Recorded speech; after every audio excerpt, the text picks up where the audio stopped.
Hello guys, Waterlicious back again with another guide. I'm aiming to do a detailed guide on every skill for 2017, so be sure to subscribe if you're looking to make some more RuneScape gains. This video is a 1 to 99 and then to 120 guide for attack, strength and defense. Hopefully the guide is useful not only for beginners but experienced players alike. We'll take a look at the fastest XP rates, AFK methods and money making methods as you level up. So without further ado, let's get into the guide. So let's start off with all the equipment you'll be using armor wise. From 1 to 70 you'll simply follow the order on screen. Now basically it's just every 10 levels just upgrade to the next metal. Once you hit 70 you get to choose what armor's best for you. Now in green are non-degradable armors, orange are degradable armors and red is degrades to dust. I cannot recommend highly enough just using Bandos or the Anima core set, especially if you're not filthy rich. They are more than good enough and will save you a ton of money on your way to 99 and 120. For example, Malevolent armor is currently 19.7 mil in the GE. This equates to 470k per hour while in combat, and the next sets are around 150k per hour while in combat, and you just don't need them for most things. It's only really for high level PVM, so just use non-degradables unless you're doing high level PVM, and I think Bandos is great for 90% of the training in this video.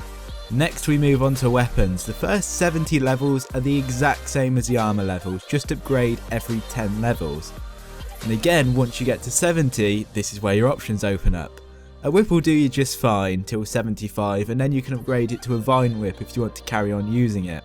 I personally recommend buying a god sword at 75 if you've got the money for it, and then once you get to level 80 you can buy chaotic weaponry. However, you need to invest a fair amount of time in dungeoneering to be able to afford these weapons, or you can get attuned crystal weaponry. However, this requires Prif to be unlocked.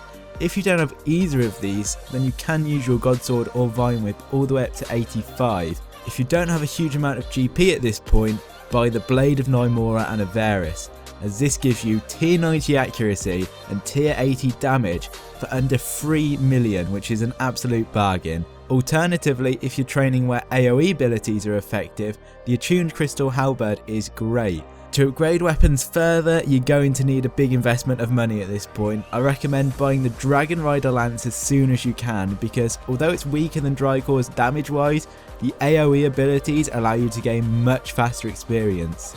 The Lance will do you just fine all the way to 99 and beyond, and the only upgrade from here really is a Noxious Scythe, so 100% buy that if you have the money for it. The Scythe is by far my favourite weapon in the game, it's just not everyone's going to have the money, so the Lance will do just fine. Moving on to auras, Vampirism and Penance are two very nice auras to pick up straight away, as they cost just 23,000 loyalty points each, which is relatively cheap in the grand scheme of auras, and they make PVM a lot more AFKable. Other but more expensive useful auras include Berserker and Supreme Brawler. Brawler will help a lot with high defense monsters and bosses, however the full cost of the tier 4 aura is 107k, so you should definitely get the previous mentioned auras before this. The Berserker aura is fun to use and great for enemies that don't hit hard, and it increases DPS and therefore XP by around 10%. However, the aura only lasts 30 minutes and takes 5 hours to recharge. Familiars are key to training combat. For example, monsters you struggle for health wise, you can have familiars bring extra food or just heal you right there and then.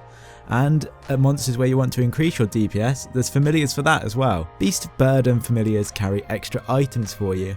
The Terror Bird is unlocked at level 52 summoning and can carry 12 extra items. Next, and probably the one you'll use the most, is a War Tortoise. It's unlocked at 67 and carries 18 extra items. And at level 96 you unlock the Pack Yak, carrying an extra 30 items, but you won't be using this until much later on. Onto healing, the Bunyip is unlocked at level 68 and heals 2% of a player's maximum life points every 15 seconds. At 8k life points this equates to 14 sharks healed over 44 minutes. At level 88 the Unicorn Stallion is unlocked, which can cure a player of poison and has a special move to heal 10% of the player's life points for a cost of 20 special move points and 10% adrenaline. Onto TPS familiars, and the two best options are Nihils and Steel Titans. At 87 you unlock Nihils. They add 5% accuracy to a specific combat style. Blood equals attack, shadow equals ranged, and smoke equals magic. And finally at 99 you unlock the Steel Titan, which is best used for monsters you have no trouble hitting. On to the second to last section before we get into the methods is ability bars and rotations. I'll link the RuneScape wiki, which has great revolution bars for beginners just to get you started. But if you want to learn more about optimum DPS rotations, I highly recommend checking out the Junesong's guides on them, so he does a good job explaining how DPS works in RuneScape. Finally, before we get into the methods, I wanted to add some useful items and skills. 96 Herblore is a huge bonus. Overloads make such a night and day difference in my opinion, increasing stats by 15% plus free levels, but also they reapply boosts every 15 seconds, meaning you keep your boosts 100% of the time, unlike normal potions which slowly drain after 5 minutes. You can boost your Herblore from 92 using Spicy Shoes, but a much easier way to do it is from 94 Herblore using God Banner to boost Herblore by 2 for 30 minutes. Next we have Curses, a really valuable prayer set to obtain. At 92 you unlock Soul Split, which heals the player 10% of the damage dealt, and is key to a lot of the training methods if you're going to 120. At 95 you unlock Turmoil, which offers many boosts to DPS, including plus 10 to attack and defense, increase melee damage by 10%, and draining opponents' attack and defense levels. So they were the most important things to get in my opinion. Now on screen now I'll leave a list of all the useful things for combat training, which you can easily search on the RS wiki, so it'd take me about 10 minutes to explain them all. Okay, so on to the methods of how we're going to get to 99 combat quickly. From levels 1 to 40 you'll be killing trolls in the abandoned Berthope mine. To get here, teleport to Berthope Lodestone and run northwest past the gating castle into the mine. Simply start killing the trolls, but you'll find early on into this method you'll kill every troll in the room before they respawn, so make sure you run to the next room and don't just wait for respawns for the fastest XP. Questing is a really viable option at this level and is actually the way I'd personally go. Straight away do the waterfall quest, which will grant you 13,750 XP in attack and strength, equal to level 30. Then complete Merlin's Crystal to unlock the Holy Grail quest, a quest that grants you 15k defense XP, which gets you to level 31 defense, and a quest that also gives you level 28 prayer. If you focus, you should be able to get these quests done in under 2 hours. This is equal to around 22,000 XP per hour, plus the bonus of the prayer levels and some quests done for later on. Then go back to trolls and finish off getting to level 40. From 40 to 60, rock crabs are the best option, giving between 35k to 60k per hour as you level up. To get to these, teleport to Sears Village and follow the path up north to the Fremenic Lodestone. Activate this and use this lodestone from now on. Continue running north till you get near to the sea and walk next to the rock crabs to activate them. Stay here till 60.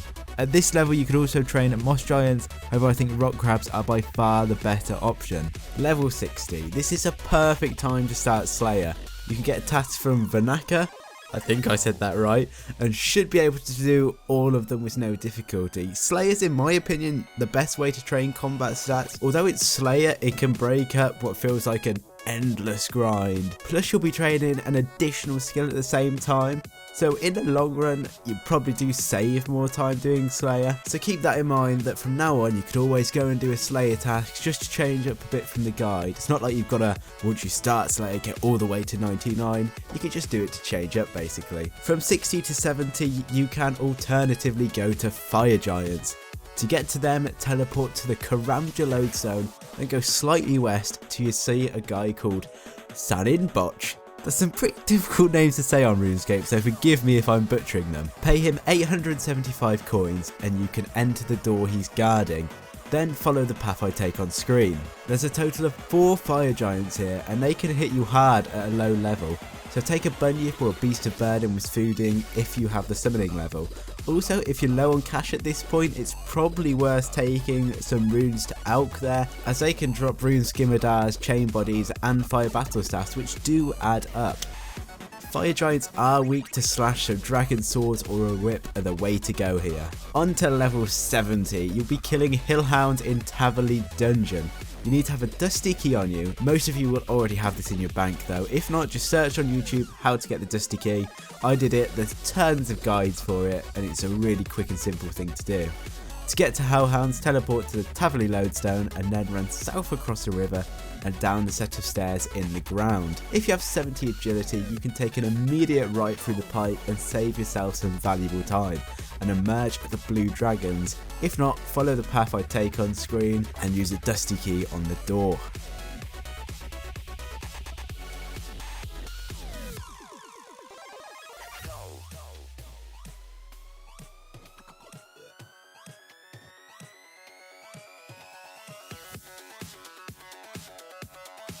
Hellhounds is a pretty popular place, especially at peak time, so you're definitely going to want to hop worlds for the best XP rate. It definitely is worth hopping rather than sharing a Hellhounds with 2 or 3 people. I prefer being on the bottom floor. XP rates don't really get affected too much, and just by the black dragons is a ladder you'll see. If you climb up that ladder and climb back down it, the aggro will be reset on the Hellhounds. The 2 best methods for Hellhounds involve Barrow's armor.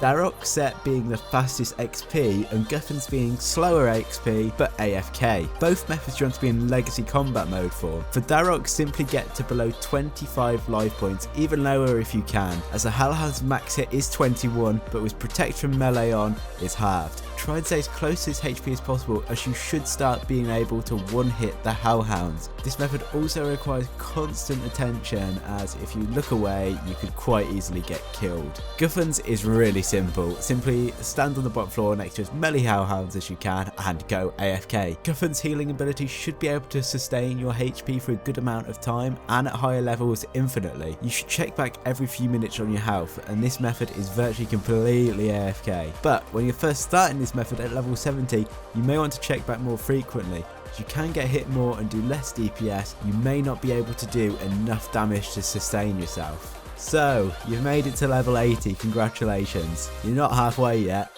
but you're close.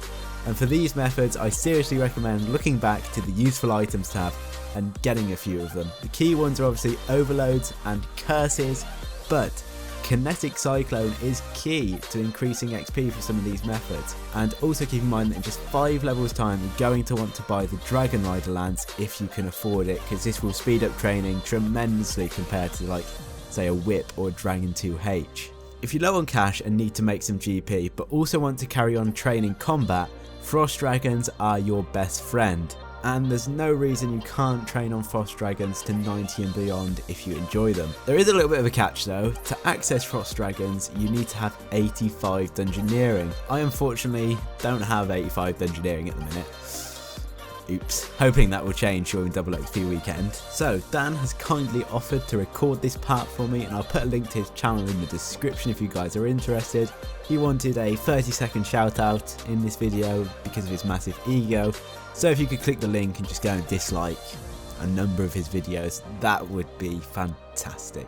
But to get to Frost Dragons, teleport to the Port Sarim lodestone and run south. Handily, there's a summoning obelisk on the way if you need to remove your summoning points. There's lots of players choose to take a pack yak here to store the bones in, and just past that is an altar to refill your prayer as well. Very handy. Head up the small hill and climb down the trapdoor. Then go to the snowy area of the dungeon and take an immediate left into the mysterious entrance. And you've arrived. You can use Protect from Magic if you don't have super anti-fires, and if you do have super anti-fires which require 85 Herblore, be sure to use Soul Split which requires 92 prayer and curses unlocked. Due to not having 85 Dungeoneering myself, I can't test XP rates. Luckily though, the RS Wiki has a detailed money making guide on them. I'll link them in the description.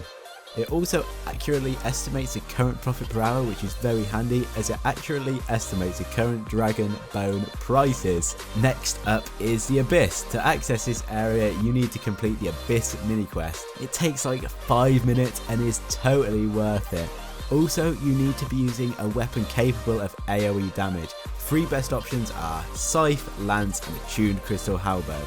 And a Kinetic Cyclone is also awesome here. It's unreal with this. You can get like 750k attack XP per hour, pure attack XP, and over 1 million combat XP per hour.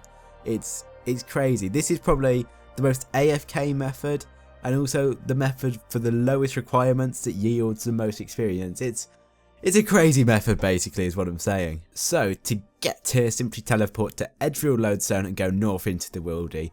Follow the water up to the Monk of Zamorak and use him to be teleported to the Abyss. It's very, very rare to be attacked here, but it has happened to me, so I always like to take a few sharks because Abyss creatures have no good drops anyway, so you literally have nothing to pick up. Also, when entering the Abyss, your prayer is drained and you're schooled, so that's 2 things to watch out for. You can either stand in the southwest or east corner for the best XP rates. I believe the west side is the best. I found that the place I'm stood in is currently the best place for the Kinetic Cyclone, as I was able to hit 750k pure attack XP at times. If there's a better spot for the Cyclone, please leave it in the comments below, as I'm sure a lot of people would appreciate that. That's all there is really to the Abyss method. It's a very chilled method, especially with the Penance or Vampirism aura, which you're going to want to use. You can literally sustain yourself there without any effort.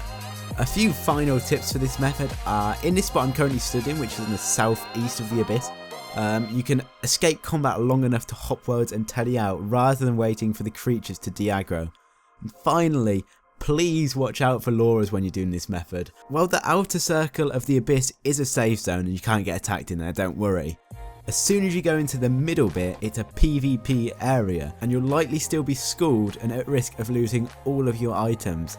Like every time I go there, without fail, I'll get someone come in and they'll say something along the lines of, look, really busy man, this is my clan avatar world, I need the XP, I'll just pay you 5 mil and I'll have your spot for you. Basically what they want you to do is go into the inner circle and they'll just PK you. Other things you'll get is someone will say like, oh my god, I remember you gave me all this money a couple of months ago. And you'll be like, oh yeah, I'm a generous guy, give out money. And then they'll just PK you as well, they're making it up. So basically, sounds too good to be true in the Abyss, it 100% is.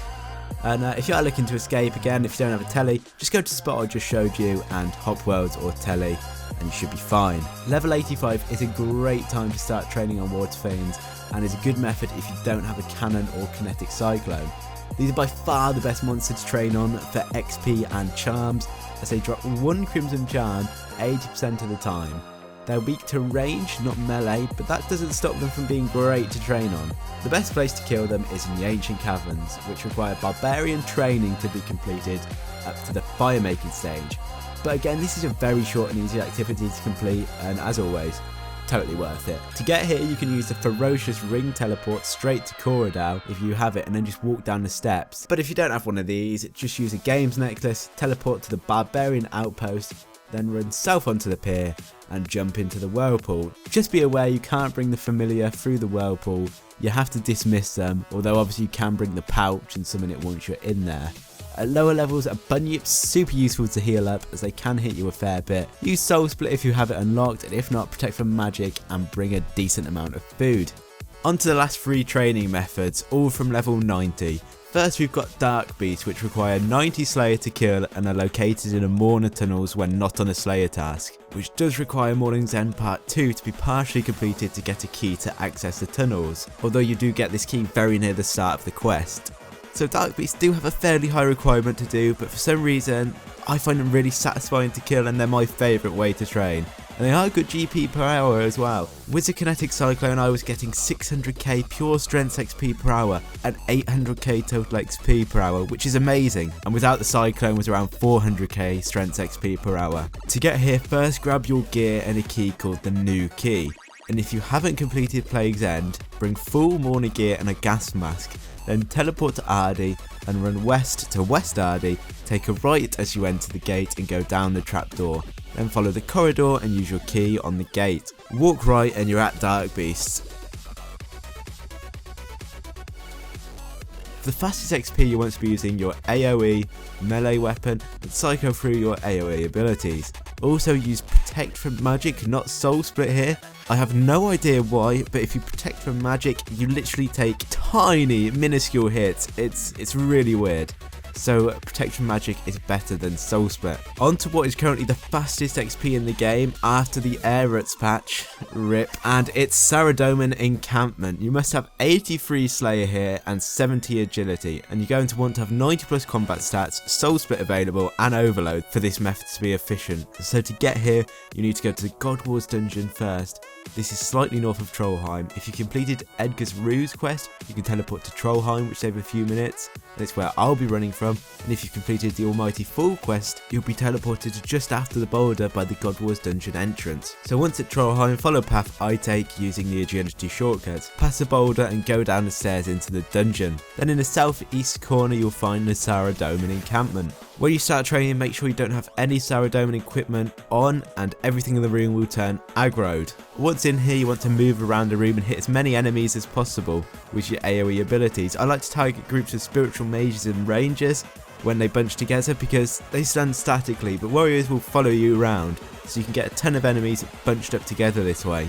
Useful item wise, Shard of Zaros is great as it means no God Wars dungeon monsters will attack you when equipped. You could bring a piece of Saradomin equipment to make enemies in a room non-aggro if you needed them to be. Also, Salve Amulet is amazing here as it adds 20% accuracy and damage versus spiritual mages, so you just rip those guys to shreds. If you don't have this, use your Amulet of Souls for big heals. On that note, you must bring a Scrimshaw of Vampirism as it's very difficult to get enough DPS to heal back up here without it.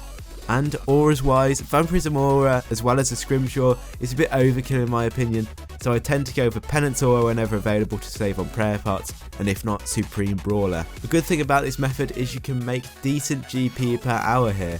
Bring some Alchemy into the Spring Cleaner if you have it, as you're going to get a lot of rune drops and staff drops. The last method is no single enemy but bossing in general. Bossing is not as fast XP as these methods because their pure purpose it is for fast XP, but you will get over 500k combat XP per hour at some bosses. The reason I've added this is because this is how I went from 90 to 99, and although it was slower, the time actually went much faster for me because I was having fun doing it, and also made a ton of money. For example, I got a lance and a crest from Vindicta, which made close to 50 mil. None of these other methods could even come close to that sort of GP per hour, so bossing is an option. Some good bosses to get you started for melee XP are Bandos, Twin Furies and Vindicta. That's it for the methods. I didn't want to go too much into detail over them, as otherwise this video would have been easily over an hour long. There's also a ton of great guides already made for each of these methods. So that is all guys. To summarise the best methods for certain goals and objectives, Water Fiends are the best for charms, Saradomin Encampment is the fastest XP, the Abyss is the fastest completely AFK method, and bossing is slower but better money, and also Slayer is in my opinion the best way to train altogether. If this guide helped you, be sure to hit that subscribe button for more guides that will be coming. And also leave some feedback in the comments, as I'm going to be making more guides. I want to know where I can improve them and make them the best on YouTube. Cheers guys, see you later.